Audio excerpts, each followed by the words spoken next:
ফুসফাস করে কোনো লাভ নেই, চুপচাপ দাঁড়িয়ে থাকো। আইনের লোকের সাথে দুর্ব্যবহার করেছো, শাস্তি তোমাকে পেতেই হবে।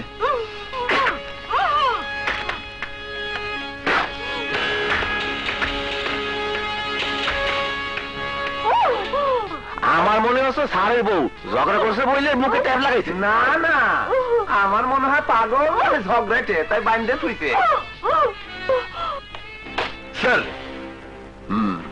জিদ্দি, তোমাকে যে জন্য খবর পাঠিয়েছি, আগামী পরশু মাননীয় শিক্ষামন্ত্রী রশিদ খাঁ প্রাথমিক বিদ্যালয় উদ্বোধন করতে আসছেন। স্পেশাল ব্রাঞ্চের তথ্য অনুযায়ী বিরামপুর হাইওয়েতে তার উপর হামলা হবার সম্ভাবনা রয়েছে। তাই শিক্ষামন্ত্রী মহোদয়কে বিরামপুর হাইওয়ে দিয়ে নিরাপদে পার করে দেওয়ার দায়িত্ব আমি তোমাকে দিলাম। স্যার, যতদিন পুলিশ বিভাগে কাজ করব সততা এবং সাহসের সাথেই করব। আপনি আমার উপর 100% ভরসা রাখতে পারেন sir. Okay my boy, I wish you success. Thank you sir. ওকে।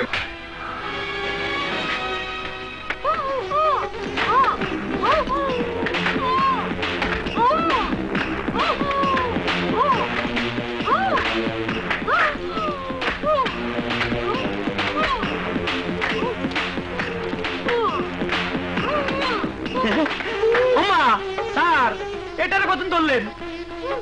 ওকে লকআপে ঢুকাও। আমার মিয়া লকআপে ঢুকবি না রে। ও আপনি আপনি তাহলে বেয়াদব মেয়ের বাবা। শোনো, আমার মেয়েকে তাম্বু বেয়াদব বলার তোর অধিকার নেই। আপনার মেয়ে শুধু বেয়াদবি নয়, ও একজন অপরাধী, তাই ওকে আমি গ্রেফতার করেছি। হারুন। Yes sir.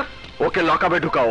ওই ইন্সপেক্টর, আমি বলছি আমার মেয়ে লকআপে ঢুকবি না রে। সেদিন তুমি আমার কথা রাখোনি, আমার কথা হেরফের হয়, আমি তোমাকে ছাড়বো না রে। হুমকি দেবেন না, হুমকি দেবেন না। এই জিদ্দিকার হুমকিকে ভয় পায় না। আপনার মতো এমপিকে আমি তোয়াক্কা করি না।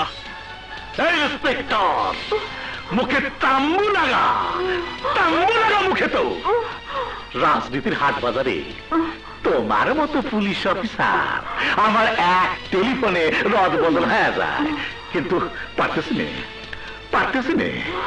তুমি হচ্ছ স্বরাষ্ট্রমন্ত্রী কাছের লোক, কিন্তু এমন একটা আসতে পারে যেদিন তুমি স্বরাষ্ট্রমন্ত্রী ঘরে ঢোকা তো দূরের কথা, তার দরজার কাছেও যাতে পারবা না।